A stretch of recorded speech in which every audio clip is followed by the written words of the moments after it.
रात्रीच्या जेवणामध्ये मी बनवणार होते कांद्याची पात. कांद्याची पात ही आमच्या घरी आठवड्यातून 2 ते 3 वेळा होते आणि त्याच्यामध्ये टाकण्यासाठी कधी मी हरभऱ्याची डाळ वापरते, तर कधी तुरीची डाळ वापरते. आज मी वापरणार होते तुरीची डाळ, तर तीच थोडा वेळ पाण्यामध्ये ठेवली आणि कांद्याची पात कट करून घेतली. आता ही 2-3 वेळेस मी छान अशी स्वच्छ पाण्यामध्ये धुवून घेणार होते आणि लगेच मी फोडणी द्यायला घेतली. तर कढईमध्ये थोडंसं तेल टाकलं आणि जिरे मोहरीचं जी आहे ती फोडणी टाकली. तर मी याच्यामध्ये लसूण घालत नाही. पूर्वी मी लसूण घालायचे, तर सासूबाईंनी सांगितलं की लसूण नाही टाकायचा कांद्याच्या पातीमध्ये.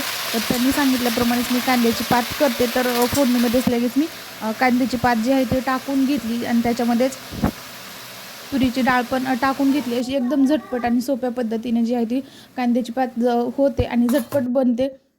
त्याच्यामध्ये लगेच मीठ टाकलं आणि थोडंसं लाल तिखट, तर इथं तुम्ही हिरवं तिखट म्हणजे हिरवी मिरची आहेत तर ते पण टाकू शकता. आणि एका बाजूला मी कांद्याची पात बनवायला झाकून ठेवली आणि दुसऱ्या बाजूला लगेच मी भाकरी ज्या आहेत ते बनवून घेतल्या. तर इथं छान अशी कांद्याची पात तयार झालेली होती. तर तुम्हाला कशी वाटली मला नक्कीच कमेंट करून सांगा.